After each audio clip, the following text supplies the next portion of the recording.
All right, let's see how this goes.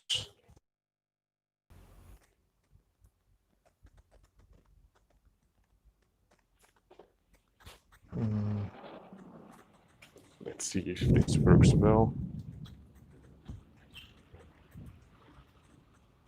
I'm live now. Hear me. I'm on my mobile phone now because my laptop just crashed while I was making the previous live stream. And when I came back, I couldn't continue with the live stream due to some setting of Google. So I'm outside now, so the only background noise you may hear is the thunder and the lightning. So let me know if you're here and if you can hear me clearly. I'm just going to wait till everyone comes in, and I'll just continue where I left off.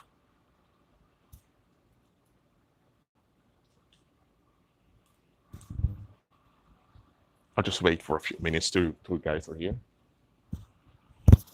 Let me know if you can hear me.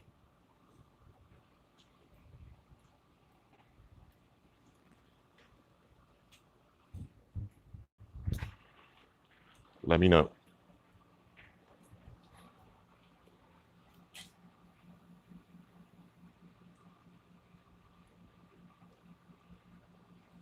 Can you hear me clearly? Let me know, please. Cherry Flowers, thank you for being here. Okay.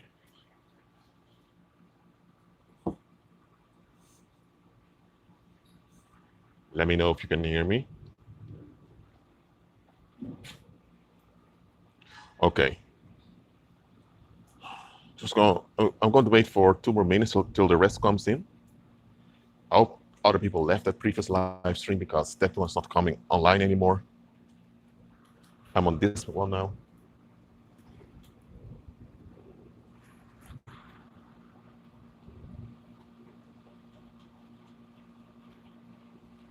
For those that are here now, were you in my previous live stream like an half hour ago? Let me know.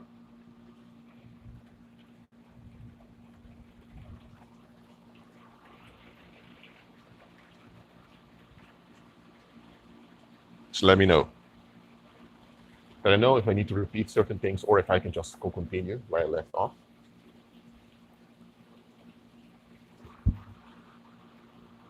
Mm-hmm.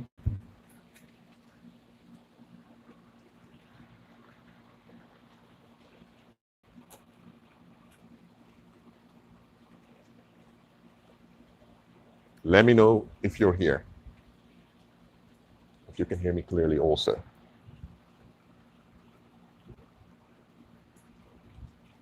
Okay. All right. So a quick recap. In this video or this live stream, I'm talking about the sex magic behind nationalism and imperialism.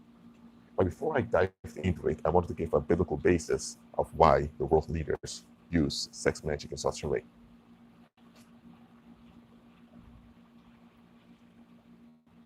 That failed live stream is staying online. So that there's still a part that people can learn from. I'll just continue here. From here. Okay. It's been 5 minutes now since I'm in this new live stream. There are not many people here yet. But you know what? I'm going to teach anyway. Others can just watch the live stream back later on. Okay. What I just explained in the previous live stream that crashed was that our sexuality as human beings is the basis of our domination of the earth. We have dominion over the earth, so we ought to manage the earth realm on behalf of Christ, and our sexuality is the basis of it. That is what I've explained in the previous live stream. So it's very important for you to understand this. The world leaders understand it, and they take advantage of it at our expense. So it's important for you to, for those that are here, Do you understand what I mean with that our sexuality is the basis of our dominion over the earth? Let me know. Kristen Rams is here. Praise the Lord. She's here. You made it to this other live stream. So okay. So our sexuality is the basis of our dominion on the earth. So our purpose to manage the earth on behalf of the Heavenly Father requires ambition, both for males and females. So sexual motivation is key of the well-being of our species. However, due to the fallen state of our species, this intrinsic sexual motivation is often not there. And because of this lack of intrinsic sexual motivation, we often look for this motivation outside of us. And that's why symbols are so powerful. Well, let me explain to you. The only reasons why symbols are so powerful in our daily lives is because the majority of us seeks sexual motivation outside of us. And this is something that world leaders understand about us. We just don't understand about ourselves. So, because we lack proper knowledge of what we are as spirit beings, those that do have this knowledge can use that knowledge at our expense. Because when you think about it watchfully, when you seriously examine it well, these world leaders, they don't really have much on us. The primary thing they have on us is our lack of faith. That's it. The primary thing the world leaders have on us is our lack of faith. And due to this lack of faith, we seek our worth in other things. Because in God's design, you go to Genesis chapter 1, verse 26, 27, we are His reflective beings on the earth, and each one of us has intrinsic value, and this value is reflected in how we relate to one another, and in this healthy relating to one another, there's life and abundance on the earth. So our sexuality is a collective thing to secure life and abundance on the earth. So human sexuality is the basis of the well-functioning of our species. This is how we are designed. The fall of man caused a disruption in this harmony.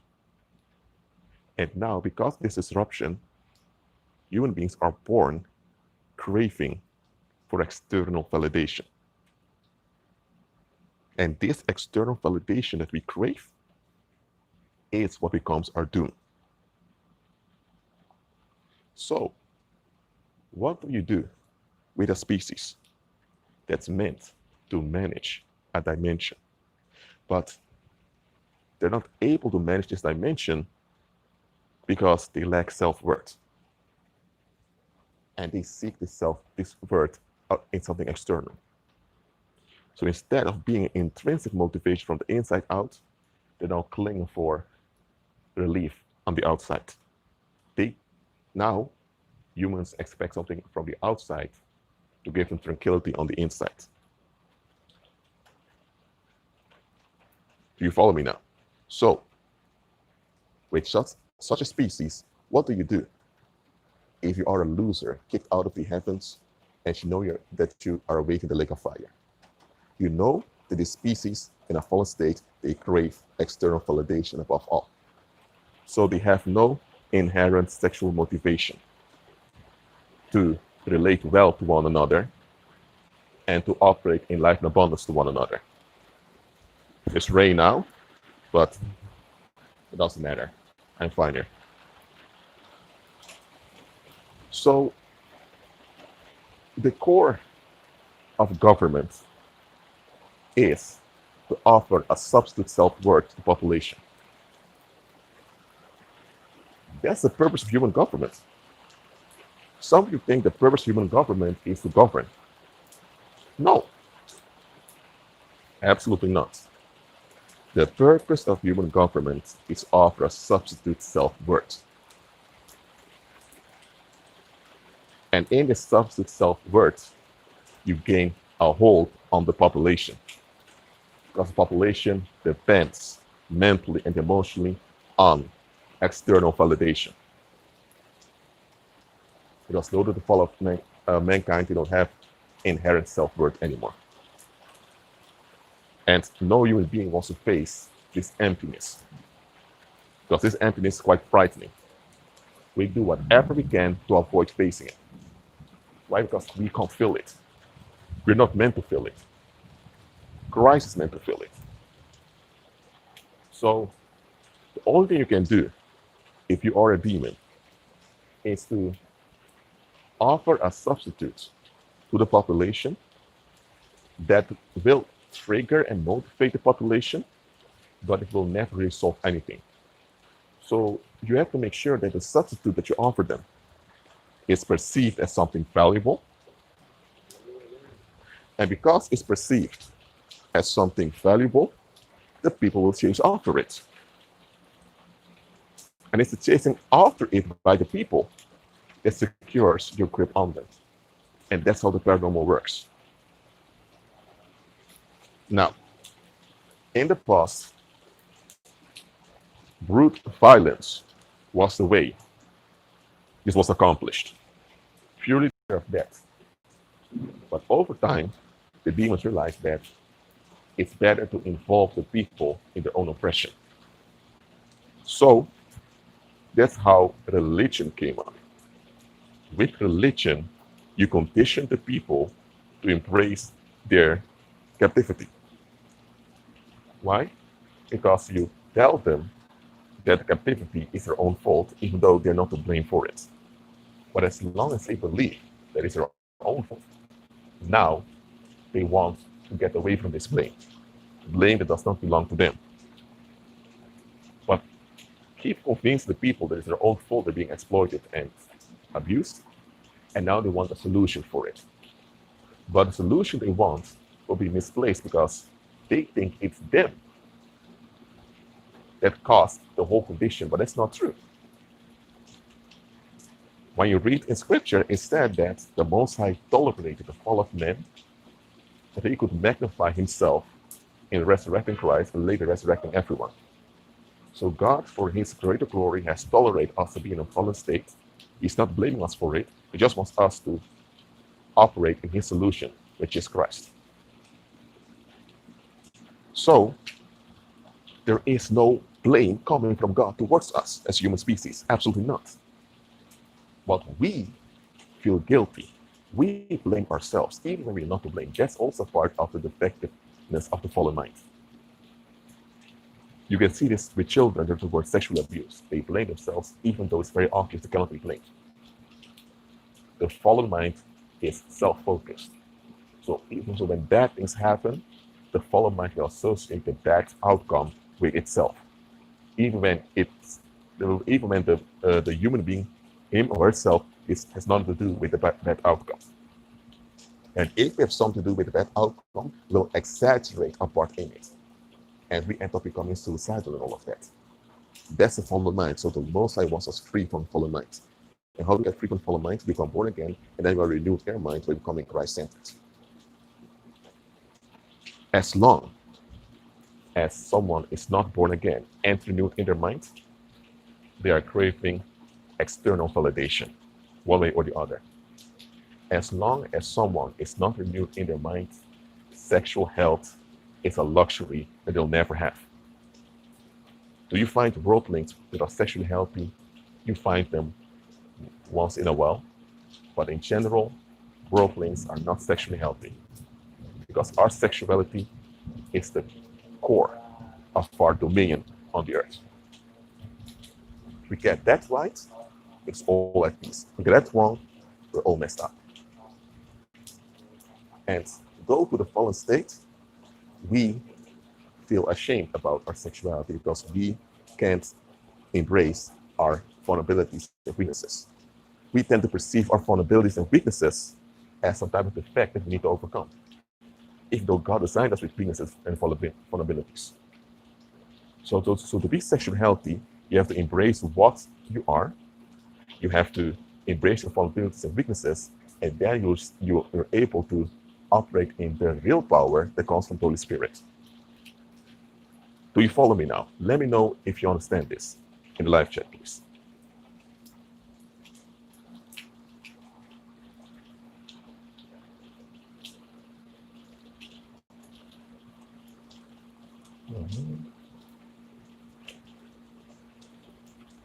Okay, so you understand this. So, what demons have done throughout human history in the ancient empires, like, for example, in the Egyptian Empire, the Assyrian Empire, the Babylonian Empire, all the way to the Medo-Persian Empire, they used sexual condemnation to keep us feeling bad about ourselves. So as long as we feel bad about ourselves, we'll act badly and we'll be bad. But since the Greek Empire, the world leaders, empowered by the demons, realized that you have to sexually motivate the men in order to be able to. So you want them to remain in certain validation. Military, since the Greek Empire till this day, is a sodomite institution where men are groomed in energetic homosexuality. That's what the military is. That's why you have men on top of men.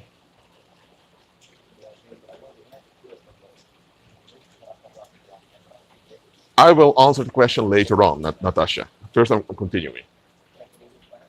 So, that's the military. And this is also not over in the Greek governments. The governments of this world, which are based on the philosophies of the Greek Empire, they're there to offer a substitute self-worth to the human species, particularly men.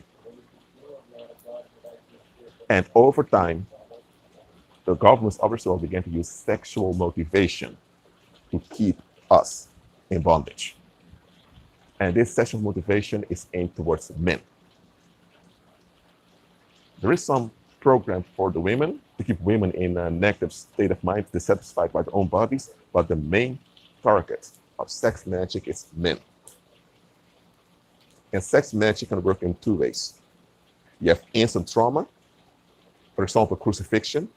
You see that some Roman soldiers sodomized, so they sexually abused grown men, and naked they beat him, put him on a cross. They put him in public, and everyone walks by and sees him hanging there, dying of hunger, of thirst.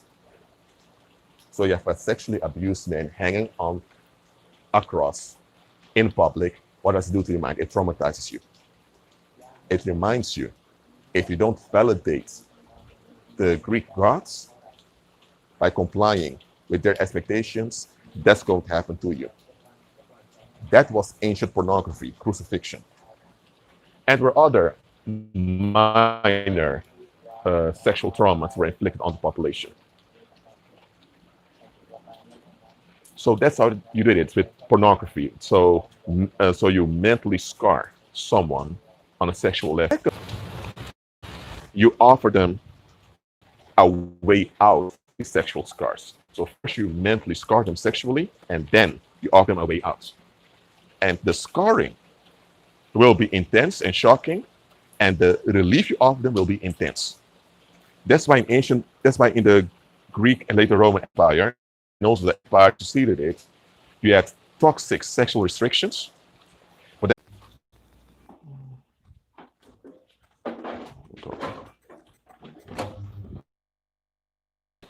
all right, let me see. Okay, I'll continue. So you had the Apollonian restrictions, which was sodomy. So men were removed from being in interaction with females at a very young age. That means in their childhood and teenage years, the years in which they are sexually developing. So that causes sexual repression. And later in life, you often have those parties where they're rewarded with all kinds of sexual excesses. And this keeps the mind in a duality. That's how they used to do it for centuries. That's how the Roman Catholic Church also did it when they took over the world. Now, since the colonial era, this does not work that well anymore. So now the sexual motivation by the paranormal, it needs to occur on a symbolic level. And the way they do it is through symbols, signs, and color codes. So write this down. Symbols, signs, and color codes. Let me know if you've written them down.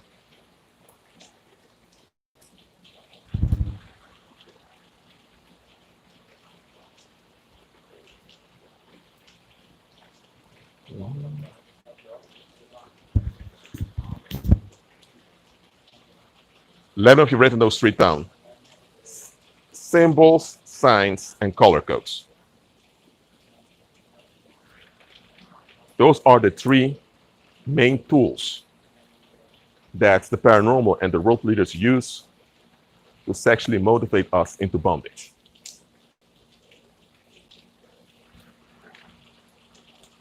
If you've written them down, then I'm going to explain each and one of them. So have you written them down? Let me know in the live chat.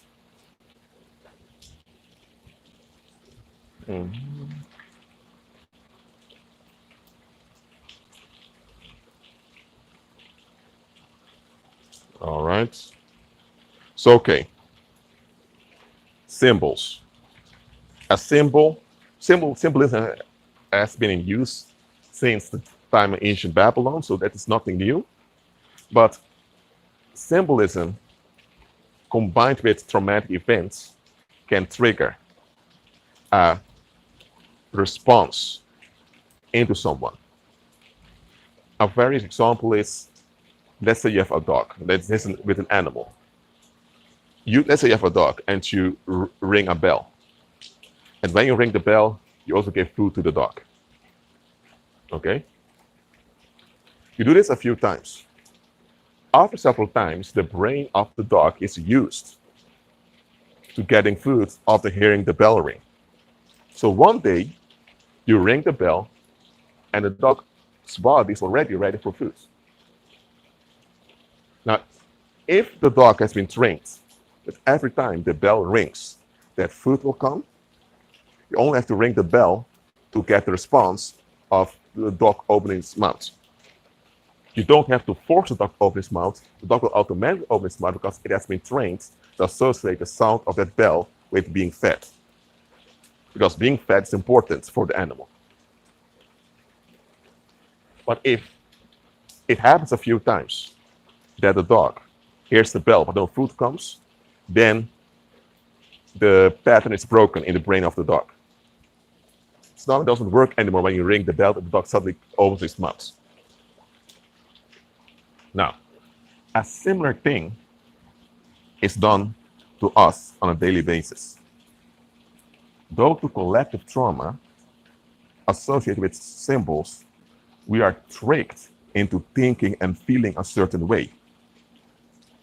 And what happens then is that our motivation, which is external anyway, due to the fallen mind, only believers what are renewed in the mind have internal motivation. Our external motivation, the external motivation of the world, now becomes dependent on the symbols that are around them. So you make sure that there are symbols that are associated with pain and other symbols associated with relief from pain. Write it down. You make sure that there are symbols associated with pain, that means the trauma, and there are symbols associated with the relief from the pain caused by that trauma. Let me know if you've written all of that down.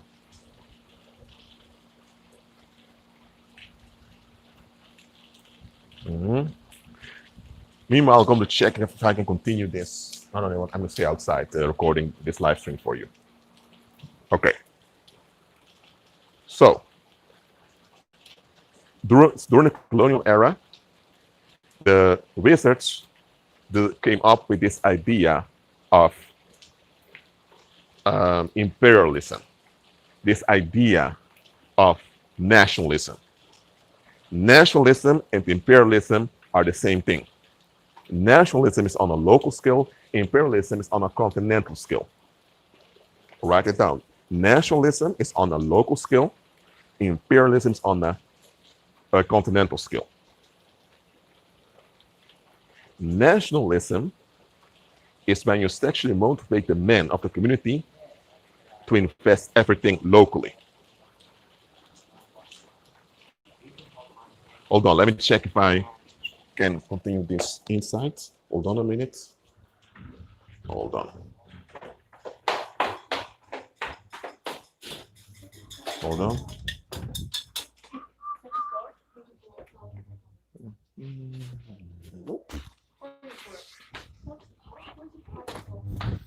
That will continue on the outside. For some reason, I don't see what you write in the live chat, but I'll continue. Look, so I explained earlier that nationalism is locally, imperialism is on a continental level. It's about motivating the men to remain in the cycle of external motivation. So let me tell you how it developed. During the Portuguese era, then the Spanish Empire, you had the Cross of Burgundy. You can go on Google and type in Cross of Burgundy and look it up for yourself to see how it looks like. The Cross of Burgundy was used on ships. When cargo arrived, that means there's trade, and they would see the Cross of Burgundy, they would think, finally, we can trade. And because it's trade, there are jobs, we can feed our families. So the Spanish and Portuguese ships used the Cross of Burgundy. It was not a requirement. You were not obliged to do it. But if you did it, it had an effect on people that they would feel hopeful. Because they would think, finally, there's work, there's income. And the Cross of Burgundy is a red cross. It's an X referring to Helios, of course, on a white background. And because it's on a white background, the red triggers your brain. Red is a color that provokes deep urges of people. That is sexual urges, urges for food, or urges for communication. Red motivates. That's the psychological effect of red. So the Cross of Burgundy was used in commerce to motivate people to buy and to motivate people to participate in exporting goods. So if you lived, for example, on Cuba at the time, and you had a small plantation, you see the flag, the Cross of Burgundy, you're reminded, okay, if I want to participate next year, and if I want to wear good clothes and be part of this community, I need to work. So that will motivate you to work, because you're a man. As a man, you're expected to feed your family and contribute to the community, or else you're not a man. And that is the sexual motivation most worldly men are after, to be validated as a man by the community. So this sexual motivation is now bonded into the Cross of Burgundy. Do you follow me now? Now, that was what the Spanish and Portuguese did. Also, the French also did it locally. So the French did it locally, and the Spanish and Portuguese did it intercontinentally. Because Portugal had an empire, but there were not many Portuguese people. So they needed extra motivation, and the Spanish were a collection of peoples that were not unified. And then you had local politicians that decided, you know what? Let's do this on a tiny scale. For example, the Dutch Republic used 3 colors, orange. Now they use red, white, and blue, which represents balance between motivation and enforcing peace. You had other areas doing the same thing. Even in Asia, you had them using color codes and symbols to sexually motivate the men. So this is how it went.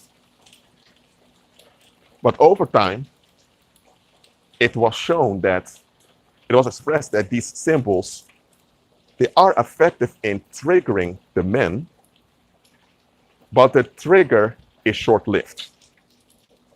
For example, if you see the cross of Burgundy on a ship or on a building, it will trick you into thinking, whoa, there's income. But after a while you realize, okay, it's just a piece of textile with red and white paint on it. So the symbol was effective as a trigger, but it now needs to be powered collectively. So how do you power this collectively? And here's where nationalism comes in. Because in nationalism, you have a symbol called a flag, and it's powered by the community killing its own children.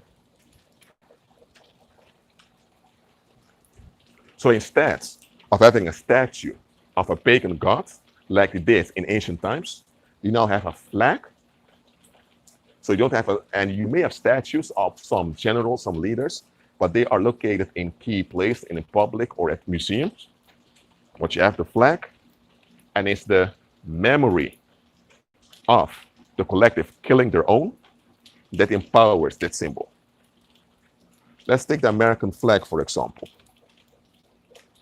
The American flag, it shows the stripes. Those are the streams of blood that have been shed by Americans killing their own.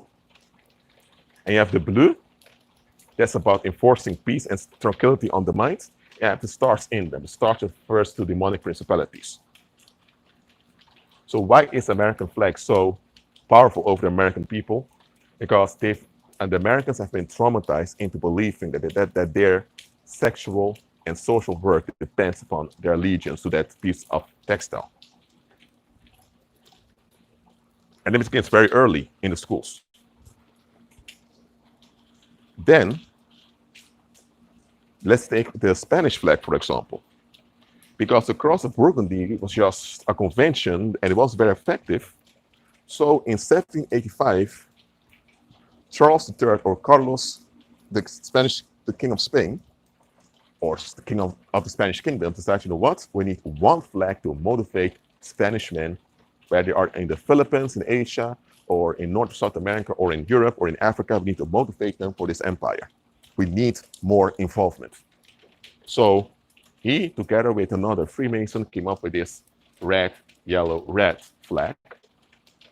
And the yellow strengthens the red, and it's all about sexual motivation. And that spell worked well. Because a national or regional flag is a tool for a spell. So wherever you see the American flag on a pole, it's a spell they're putting on the people around.